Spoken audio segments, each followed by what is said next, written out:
Sa ngalan ng Ama at ng Anak at ng Espiritu Santo, Amen. ang pagpapala ng ating Panginoong Hesukristo, ang pag-ibig ng Diyos Ama, at ang pakikipagkaisa ng Espiritu Santo naway sumainyong lahat.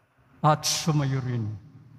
Mga kapatid, tinipon tayo bilang kaanib ng angkan ng Diyos, kaya dumulog tayo sa maawaing Panginoong nagpapatawad ng lubos. Sinugong tagapagpagaling sa mga nagsisisi, Panginoon, kaawaan mo kami. Panginoon, kaawaan mo kami. Dumating na tagapag-anyayang mga makasalanan ay magsisi, Kristo, kaawaan mo kami. Kristo, kaawaan mo kami. Nakaluklok ka sa kanan ng Diyos Ama para ipamagitan kami. Panginoon, kaawaan mo kami. Panginoon, kaawaan mo kami. Kaawaan tayo na makapangyarihang Diyos, patawarin tayo sa ating mga kasalanan at patnubayan tayo sa buhay na walang hanggan. Amen. Manalangin tayo.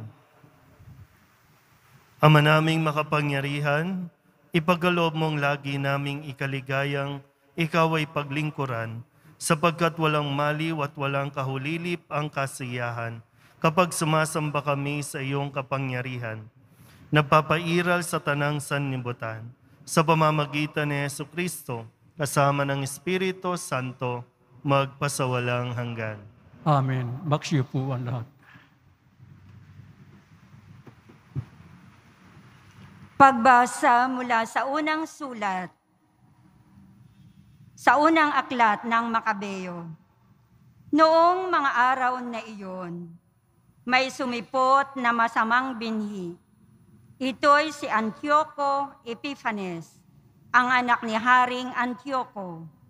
Siya'y isa lamang bihag sa Roma bago magmana ng kaharian. Nagsimula siyang maghari ng taong 137. Noong kapanahunan ni Antioco Epiphanes, may lumitaw sa mga masasamang Hudyo na ayaw sumunod sa kautusan. Bagkus ay inaakit pa ang mga mamamayan na makipagkasundo sa mga hintil sa palibot nila. Makipagkasundo na tayo sa kanila.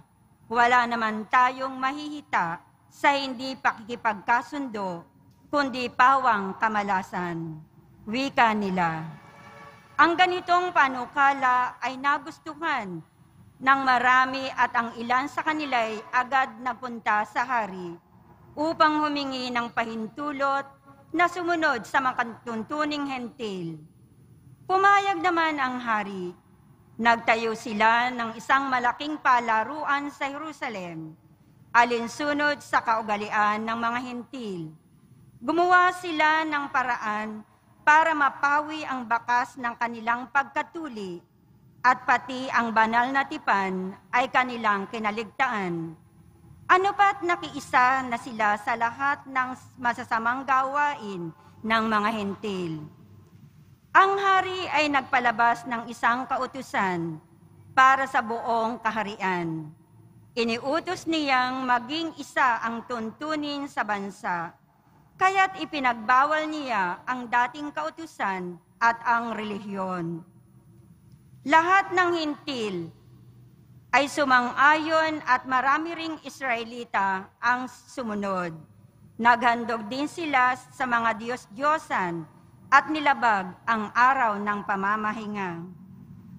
Noong taong 145, 15 ng buwan ng Kislev, si Haring Antioco ay nagpatayo ng kalapastangan ng walang kapantay sa altar na pinagsusunugan ng mga hain. Nagpatayo rin siya ng mga dambanang pagano sa lahat ng lungsod, sa palibot ng Judea. Kahit sa mga harap ng bahay at mga lansangan, pinagsusunog ng kamangyang ang mga tao. Lahat ng makitang mga balunbo ng kautusan ng Diyos ay sinira at sinunog. At ang sinumang mahuling nagtataglay ng balunbo ng tipan o sumusunod sa kautusan ay ipinapatay. Sa kabila ng lahat ng ito, marami pa ring mga Israelita ang nanatiling tapat at hindi kumain ng anumang pagkaing marumi. Matamis pa sa kanila ang mamatay kaysa maging marumi dahil sa pagkain ng mga hindi ipinahihintulot ng kautusan at kaysa sumuway sa banal na tipan. Marami nga ang namatay sa kanila, katakot-takot na hirap ang dinanas ng buong Israel. Ang salita ng Diyos. Salamat sa Diyos. Poon, ako'y lingapin mo, ang utos mo'y susundin ko. Poon, ako'y lingapin mo, ang utos mo'y susundin ko.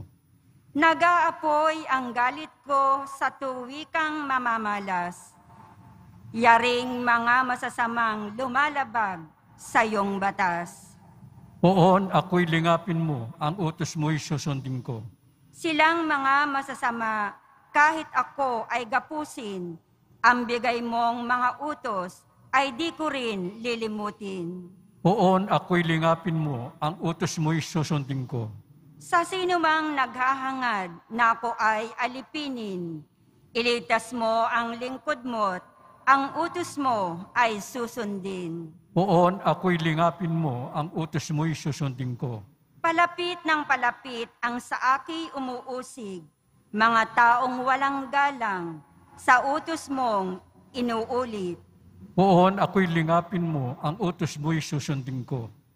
Iyang mga masasamay tiyak na di maliligtas, dahilan sa kautusang hindi nila ginaganap. Poon, ako'y lingapin mo, ang utos mo'y susundin ko. Nagdaramdam akong labis kapag aking minamasdan, yaong mga taong taksil na laban sa kautusan. Poon, ako'y lingapin mo, ang utos mo'y susundin ko. Magsitay.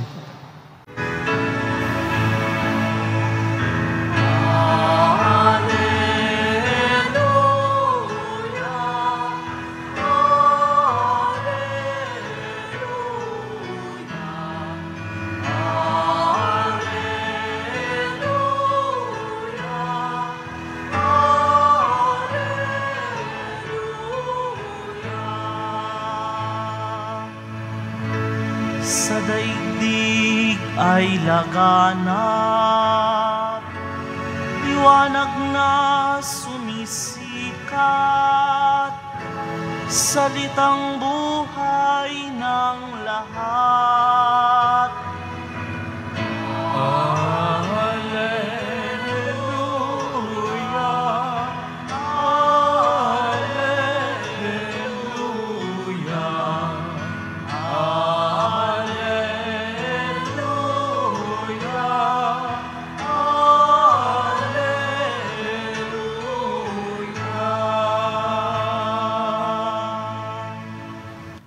Sumainyo ang Panginoon. At sumayo rin. Ang mabuting balita ng Panginoon ayon kay San Lucas. Papuri sa iyo, Panginoon.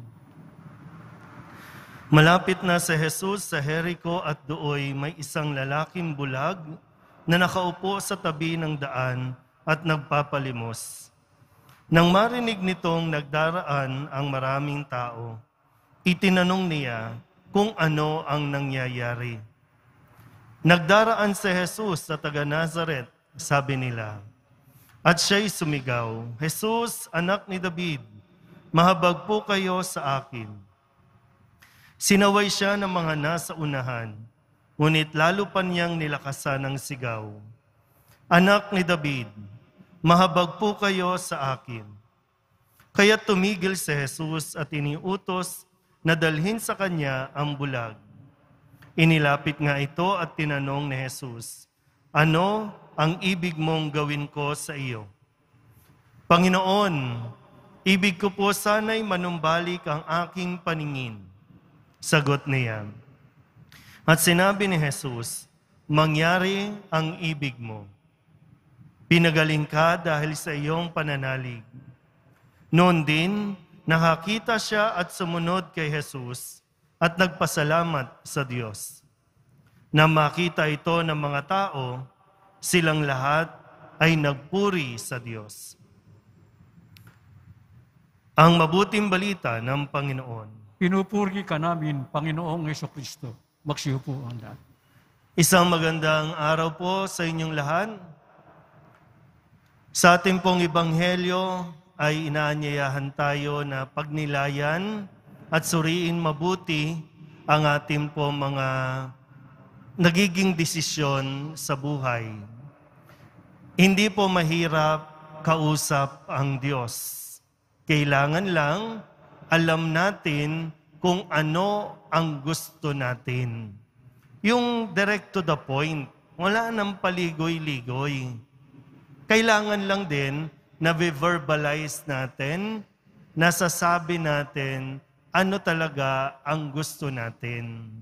Kasi sa kwento sa Ebanghelyo, may isang bulag dito. Marahil, hindi siya bulag ng ipinanganak. Nabulag lang. Alam naman natin kung bakit nabubulag. Pwedeng kapabayaan natin, o pwedeng na aksidente. Diba? Kaya tayo nabubulag. Dahil sabi nga dito sa kwento, nanumbalik yung kanyang paningin.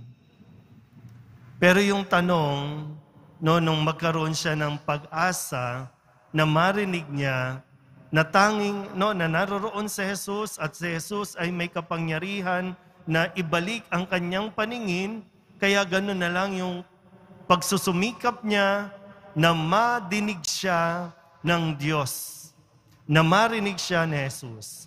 At nang marinig ni Jesus, tinanong siya, ano ang ibig mong gawin ko sa iyo? Na kung ibabato din sa atin ngayon, ano ang ibig mong gawin ko sa iyo? Ano po ba ang ipinagsisigawan po ng inyong puso dito habang ikaw ay nakatingin sa poong Jesus Nazareno? Ano ang ibig mong gawin ni Jesus sa iyo? Malinaw ba talaga? Hindi ko po alam kung ano ang mga sitwasyon natin sa buhay, ang sitwasyon at kalagayan ninyo. Baka yung iba po sa inyo talagang naghihikaw sa buhay at ang sigaw mo, Panginoon, payamanin mo po ako. Iba sa inyo may sakit, ang sigaw, pagalingin mo po ako. Iba sa inyo, broken-hearted lang. Panginoon, tulungan mo po ako. Iba sa inyo, iniwan ng asawa, ipinagpalit ng asawa. Ano pa bang mga paghihirap ang nararanasan natin na ipinagsisigawan natin sa Diyos? Na sa kwento ng bulag na ito, marahil po baka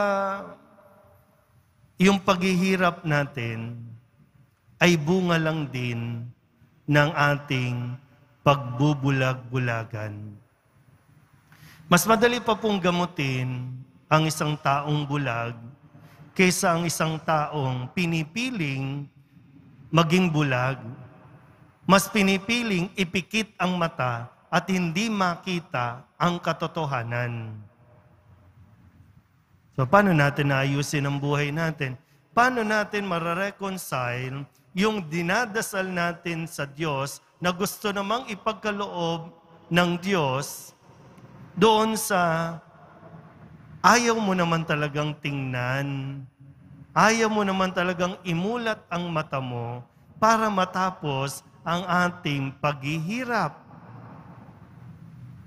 Alam mo naman na, baka lang po, nagkakaproblema ang relasyon ninyo. Lagi na kayong nag-aaway. Minsan nauuwi na sa sakitan. Tapos irereklamo mo sa Diyos, bakit ganito ang napangasawa ko? Bakit ganito ang ugali ng asawa ko? Kung imumulat lang natin ang ating mga mata, saan ba nagsisimula o nagsimula ang inyong mga tampuhan, ang inyong pag-aaway, at yung pagnanais na sana maaprubahan na ang aming annulment o sana magkaroon na ng divorce? Imulat mo lang ang iyong mata na baka dahil sa mga pakikipag-chat, diyan nagsisimula. Na ngayon, nagbubulag-bulagan ka kasi nag-i-enjoy ka sa pakikipag-chat kung kani-kanino. O baka naman, namomblema ang iba kasi magsasara na ang kumpanya dahil nagbulag-bulagan ka, alam mong may anomalya, alam mong may korupsyon na sa kumpanya, nagbubulag-bulagan ka ngayon, lahat tayo damay. Tapos, Lord, sana magkatrabaho, sana wag magsara. Hindi nagtutugma yung ating isinisigaw sa Diyos sa ating ikinikilos. Gusto natin umahon, gusto natin makawala sa kahirapan. Maganda po, iugnay natin itong sitwasyon ding ito. Sa unang pagbasa po, merong isang hari, no, si Epiphanes, isang hari na nagbulag-bulagan din sa nangyayari sa kanyang nasasakupan. Nagpadala doon sa mga buyo ng kanyang mga konseho o yung mga tao na sabi, makipagkasundo na tayo sa mga hintil. Gawin na rin natin yung kanilang pamumuhay. At nagpanukala pa ng isang batas na alisin natin at wag na natin susundin ang ating relihiyon. O ano nangyari sa kanila? Naghirap ang bayang Israel. Ay kung ngayon din, iugnay natin, kung magbubulag-bulagan tayo sa ginagawa sa atin ng mga gustong tumakbo sa politika, na nilalaro lang tayo, pinaglalaruan tayo, pero okay lang sa atin, lalo tigit pag nakatanggap ka ng suhol, nakatanggap ka ng pera, okay lang. Mas madaling magbulag-bulagan para sa atin. Pero pagkatapos niyan, ang hirap mabuhay kapag tayo po ay nabulag na ng tuluyan. Buksan natin ang ating mga mata para maging malinaw din talaga ano ba talaga ang gusto natin mangyari. Kasi handa naman po ang Poong Nazareno ipagkaloob ang ating kahilingan. Walang problema sa Diyos. Tayo ang may problema. Nagdadasal tayo ng nagdadasal matapos na ang kahirapan, pero yung ating mga pagkilos hindi tumutugma sa ating hinihiling. Nawa po, matutunan natin na mas palalimin ang ating pananalig sa Diyos nang sa ganun po, mas makakita tayo ng maliwanag. Amen. Magsitayo po.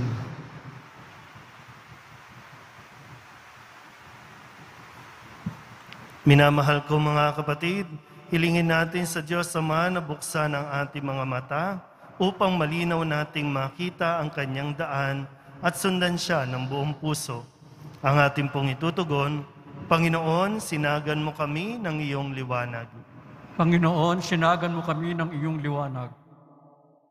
Ang mga pinuno ng simbahan, sa pamamagitan ng kanilang huwarang pamumuhay, naway maipakita sa atin ang daan patungo sa kaharian ng Diyos amang nasa langit. Manalangin tayo. Panginoon, sinagan mo kami ng iyong liwanag.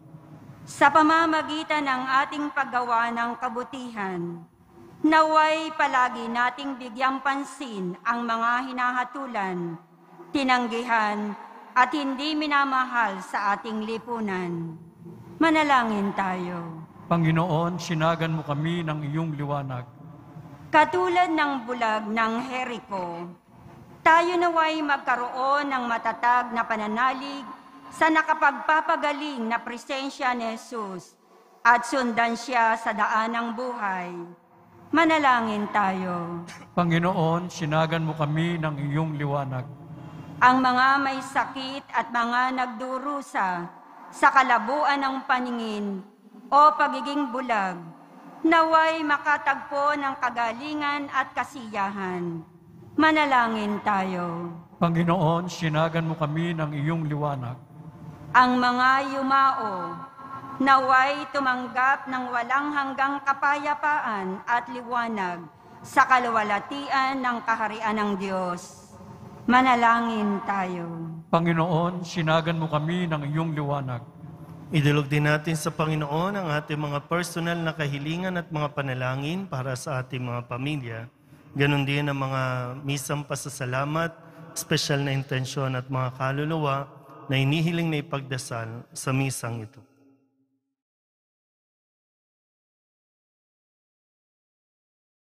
Ang lahat ng ito inihiling namin sa ngalan ni Kristong aming Panginoon.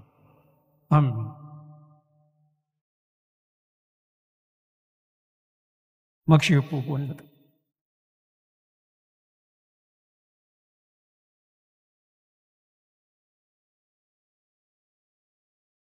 Ang himig mo, ang awit ko, lahat ng ito'y nagmula sa iyo. Muling ihahandog sa'yo, buong puso kong inaalay sa'yo. O Diyos, o Panginoon, lahat ay biyayang aming inampon, aming buhay at kakayahan. Ito'y para lamang sa iyong kalwalhatian. Ito'y para lamang sa iyong kalwalhatian.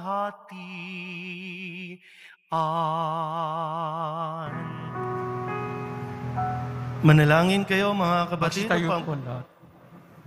upang paghahain natin ay kalugdahan ng Diyos sa mga makapangyarihan. Tanggapin nawa ng Panginoon itong paghahain sa iyong mga kamay, sa kapurihan niya at karangalan, sa ating kapakinabangan at sa buong sambayanan niyang banal.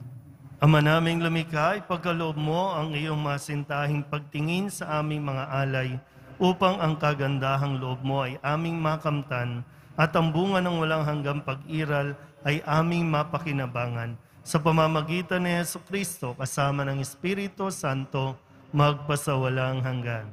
Amen. Sumainyo ang Panginoon. At sumayo rin. Itaas sa Diyos ang inyong puso at diwa. Inaas na namin sa Panginoon. Pasalamatan natin ang Panginoong ating Diyos. Marapat na siya ay pasalamatan. Ama naming makapangyarihan, tunay ngang marapat na ikaw ay aming pasalamatan sa pamamagitan ni Jesucristo na aming Panginoon. Sa dakilang pagtubos niya sa amin, ang kasalanan at kamatayang aming pasanin ay binalikat niya upang kami palayain at maitampok sa iyong luningning. Siya ang nagtanghal sa amin bilang liping hinirang, pari at haring lingkod sa iyong kamahalan. Mula sa kadiliman kami iyong liwanag, bilang iyong angkang may tungkuling maglahad ng iyong dakilang pag-ibig sa lahat.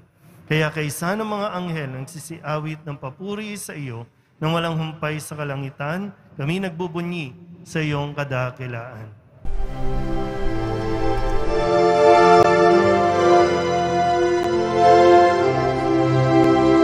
Santo, Santo, Santo, Panginoong Diyos makapangyarihan, napupuno ang langit at lupa ng kalwalhatian mo. Hosana sa kaitaasan, pinagpalang na paririto sa ngalan ng Panginoon. Hosana sa kaitaasan.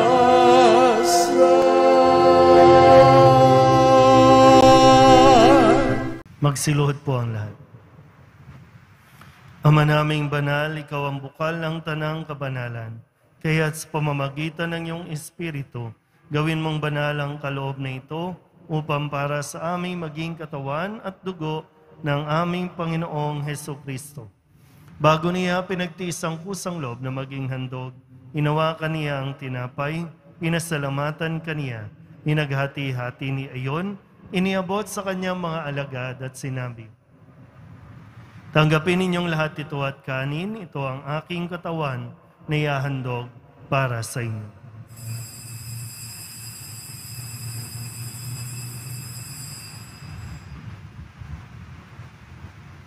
Gayun din naman nung matapos ang hapunan, hinawakan niya ang kalis, muli kaniyang pinasalamatan. Iniabot niya ang kalis sa kanyang mga alagad at sinabi, "Tanggapin ninyong lahat ito at inumin. Ito ang kalis ng aking dugo, ng bago at walang hanggang tipan. Ang aking dugo na ibubuhos para sa inyo at para sa lahat, sa ikapagpapatawad ng mga kasalanan. Gawin ninyo ito sa pag-alaala sa akin."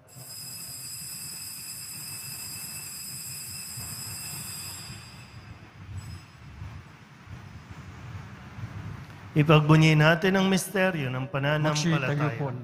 Si Kristo'y namatay, si Kristo'y nabuhay. Si Kristo'y babalik sa wakas ng panahon.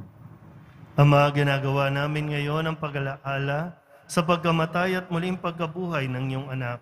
Kaya tiniaalay namin sa iyo ang tinapay na nagbibigay buhay at ang kalis na nagkakaloob ng kaligtasan. Kami napapasalamat dahil kami iyong minarapat na tumayo sa harap mo para maglingkod sa iyo. Isinasama namin kami magsasalo-salo sa katawan at dugo ni Kristo ay mabuklod sa pagkakaisa sa pamamagitan ng Espiritu Santo. Ama, lingapin mo ang iyong simbahang laganap sa buong daigdig. Huspusin mo kami sa pag-ibig kay San Leon na aming Papa at ni Jose na aming Obispo at ng Tanang Kaparian. Alalahanin mo rin ang mga kapatid naming nahimlay na may pag-asang sila'y muling mabubuhay, gayon din ang lahat ng mga pumanaw. Kawaan mo sila at patuloyin sa iyong kaliwanagan.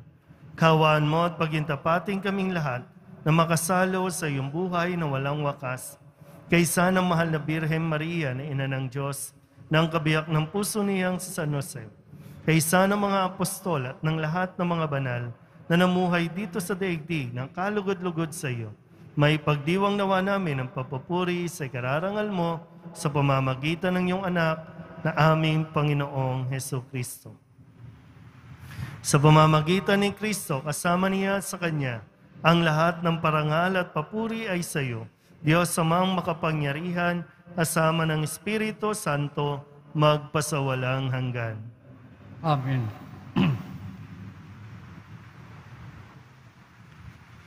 Buong kababaang loob tayong tumawag sa ating Panginoon ng Ama namin.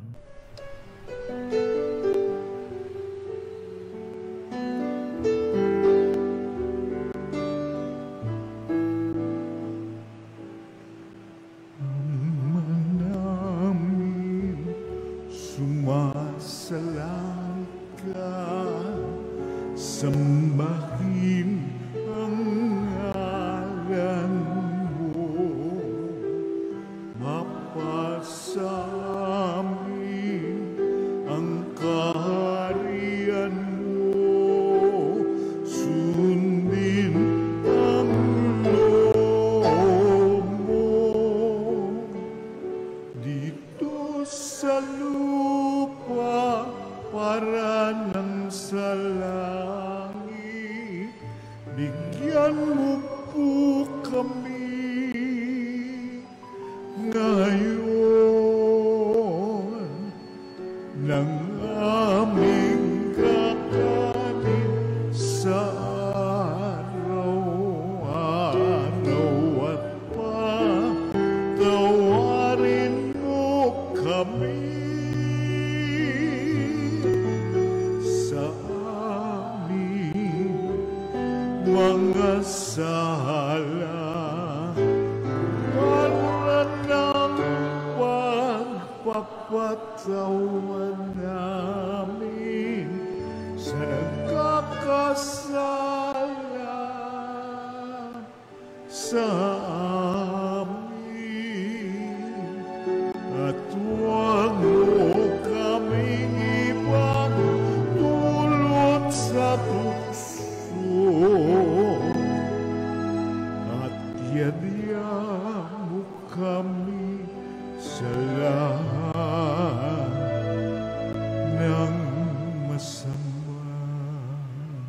Inihiling namin kami iadya sa lahat ng masama, pagkalooban ng kapayapaan araw-araw, iligtas sa kasalanan at ilayo sa lahat ng kapahamakan.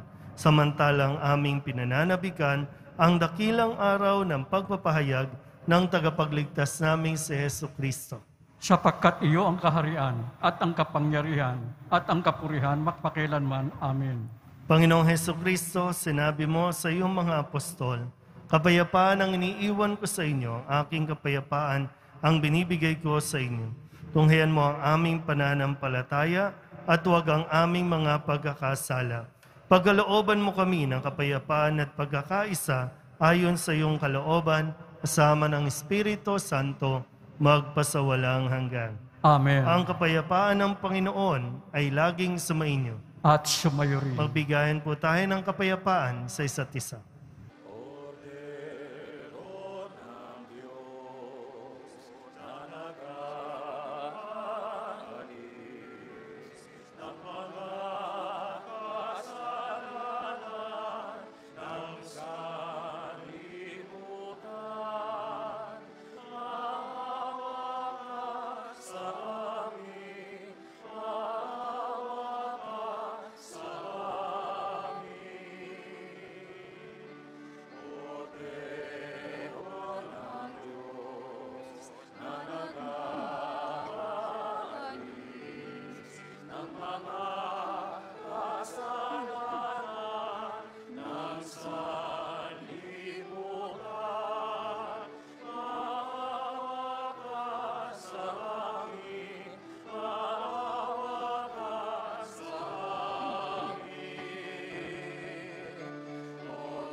Ito ang kordero ng Diyos.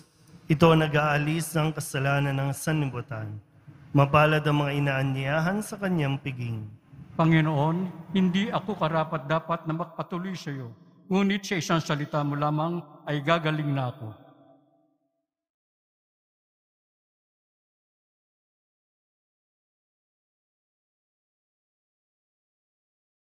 Katawan ni Kristo. Amen.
Manalangin tayo.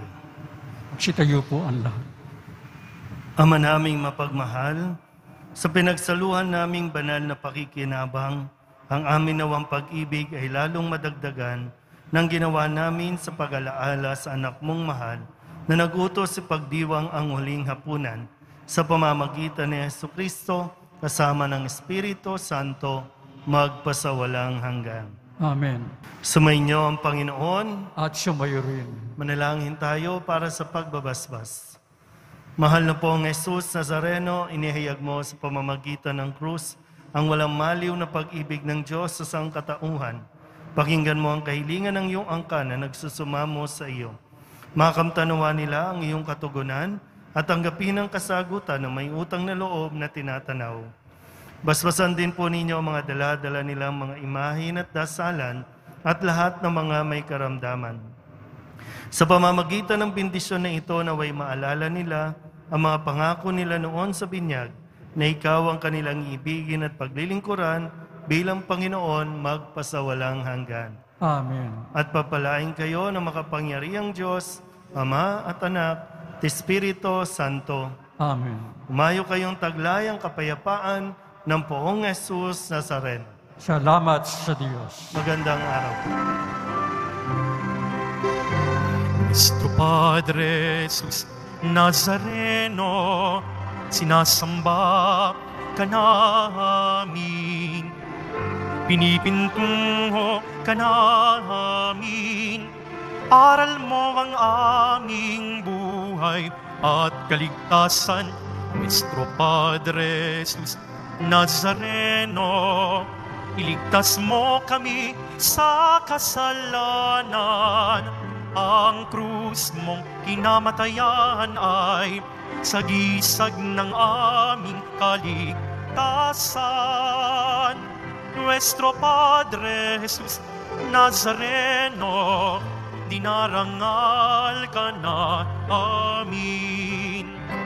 Nuestro Padre Jesus Nazareno, nilulwalhati ka namin. Nuestro Padre Jesus Nazareno, dinarangal ka na amin. Nuestro Padre Jesus Nazareno, nilulwalhati ka namin.